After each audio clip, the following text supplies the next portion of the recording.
There's something about a hammock sitting in the shade on a hot day that looks so good, especially if you've been out working in the sun all day. And you know, just a few moments of rest in this hammock can actually revitalize your body for the day. Well, here's the thing. What this hammock can do for your body, God can do for your spirit. Jesus said, "Come unto me and I will give you rest." Today we're going to talk about that. It was just an average sermon. Preacher was trying very carefully to not be controversial about anything, just wanted to give them a nice sermon that everybody would get something out of and nobody would be offended by. And well, sure enough, right in the middle of it, all of a sudden, the fella in the third row stood up and just walked right on out. Wife got up, walked out behind him, whole family got up, walked right on out the door. Of course, it rattled the poor fella, and at the end of the service, he made a beeline for their home, went straight over to their house. He knocked on the door, and the lady, the wife answered the door, and he said, "You know, I couldn't help but notice your husband got up and walked out today, and then the rest of you followed him out, and I got to tell you, I'm really distressed by that. I hope I didn't say anything that really offended him or made him angry or anything like that. And if I did, I apologize for that." And she said, "Oh, no. Don't worry at all about that. He's been walking in his sleep for years." Yeah, don't get any ideas from that one there. You can relax here, just don't relax too much. All right? We want you to come here and feel like it's a place you can rest, but not too deeply there. All right. So today I want you to think about one word. The word rest. Think about that word rest. What does it mean to rest? You know, in the Bible, there are 3 words, or actually 4 words, for rest. There's katabasis, which basically means you rest at the end of an accomplishment. It's almost like relax and celebrate type rest. And that's what the Bible's talking about when it speaks of heaven, you know, being a place of rest. That's why you see it on people's tombstones. It says rest in peace. It doesn't mean they're sleeping. It means they're actually celebrating. Right? That's why the promised land is called the land of rest. You know, because at the end of that long Exodus journey, they get there and they relax and they celebrate. Right? So it's the land of rest. So it's a kind of a celebrative rest. And then there's one called a sabbatismos. And of course, that's the obvious one. That's physical rest. That's where we get the word Sabbath. There's a nessus, which means to rest upon or lean upon, like the old song, "Leaning on the everlasting arms of Jesus." That's what it's speaking of there. That's another term for rest. And then there is anapasis, which is restoration. All right, restoration. All 4 of those words have different meanings, and yet they all come together in terms of understanding what the Sabbath means to us. Because the Sabbath is the day where we celebrate what God has blessed us with, and we celebrate what we know God is going to bless us with in the future. And so that kind of rest assured, God is there for you. He's going to care for you. It's a time when we rest our bodies. We physically rest. It's a time where we realize how much we need God, so we rest upon Him, we lean upon Him, and it's a time for restoration. So the Sabbath really brings all of those terms together, and today we're going to talk about that.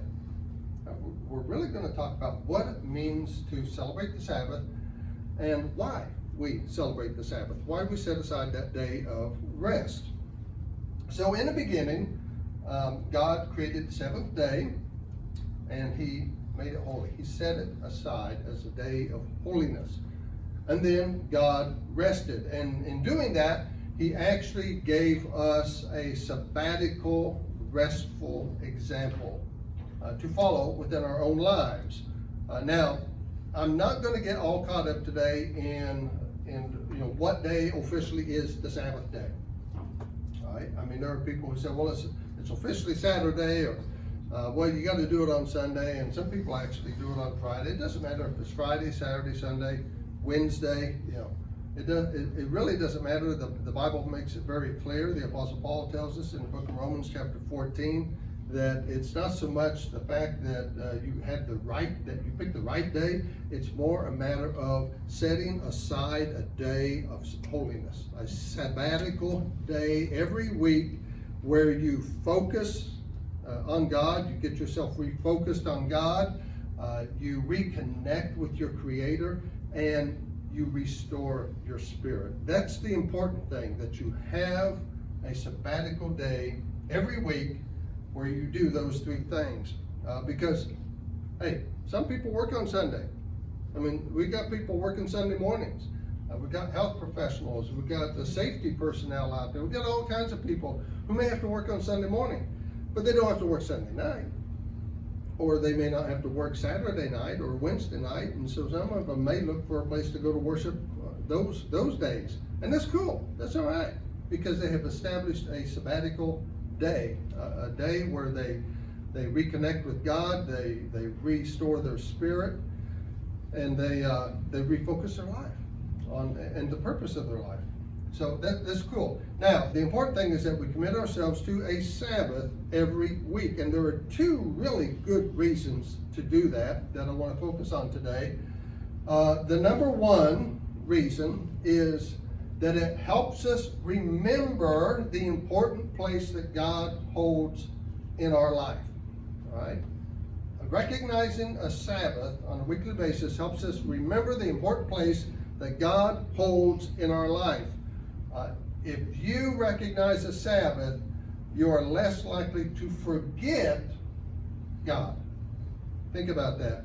If we honor the Sabbath, we're less likely to forget God. It helps us remember that important place that God holds in our life, which should be first place in our life.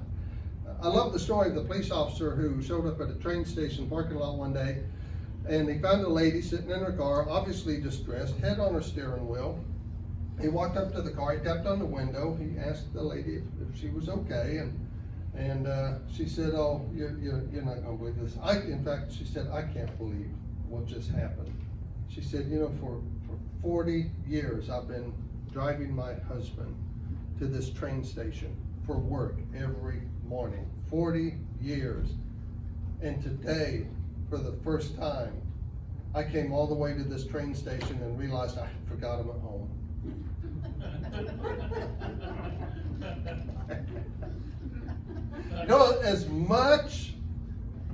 As much as we need to remember our families, as important as it is to remember our families, right, it's even more important that we remember God and the important place that God holds in our life, that we not become so distracted by all the other things we're doing in our life that we forget to bring God along with us. So the Sabbath helps us remember to keep God first in our lives.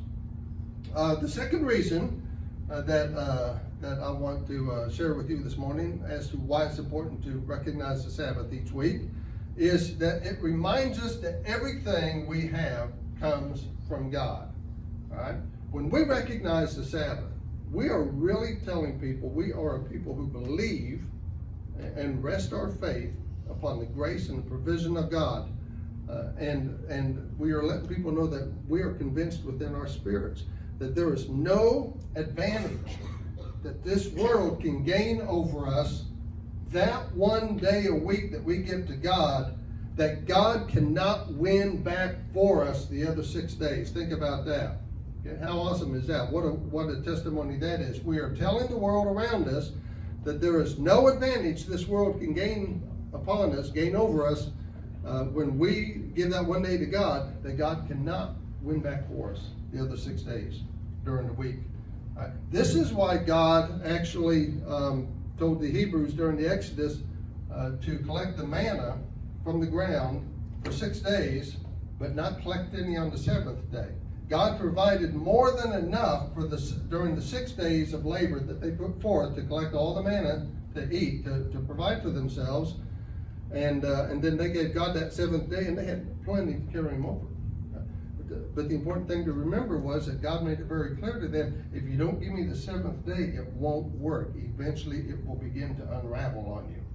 All right? So you got to recognize God once a week in order to help Keep yourself focused on the important place he holds in our life and the fact that he is our provision. All right. So one day out of 7, think about that. That's all God wants. One day out of 7. That one weekly moment of refocusing, of reconnecting with our Creator, and restoring our spirit. That's what God's really looking for. In fact, that's what the story of Martha and Mary is really all about. In that story, which is told in the Gospels, Jesus is at the home of Martha and Mary. Mary is sitting at Jesus' feet. And she's just absorbing everything Jesus is saying and doing. You know, she's just taking it all in. Martha is in the kitchen. She's doing dishes. She's preparing a meal. She's working herself to pieces. All of a sudden, Martha gets upset. She goes in there and she complains. Why am I doing all the work? Right? Why is Mary just sitting there in front of Jesus and I'm doing all the work? How come I have to do all this work? And Jesus finally tells her, you got to relax. See, you got your priorities messed up here.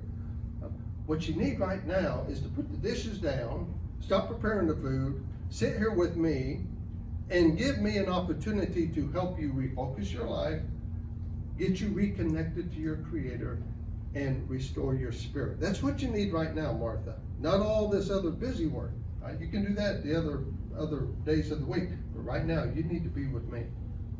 All right? Think about it. Martha is talking to the man. She's preparing a meal for a man who had just fed 5,000 people with a couple of loaves and a few fish the previous chapter. All right? Think about that. Somebody is way too busy with their time. Somebody needs to take a break. They need to rest. They need to reconnect with their Creator. They need to refocus their life, on Jesus. And that's what's going on with Martha. All right? Jesus said, "Come unto me, and I will give you rest." All right? Now, think about what he's really saying there. The word he uses when he says that is the word that means restoration. All right? That's that phrase he's using. Come unto me, and I will give you restoration. Bring all your burdens to me.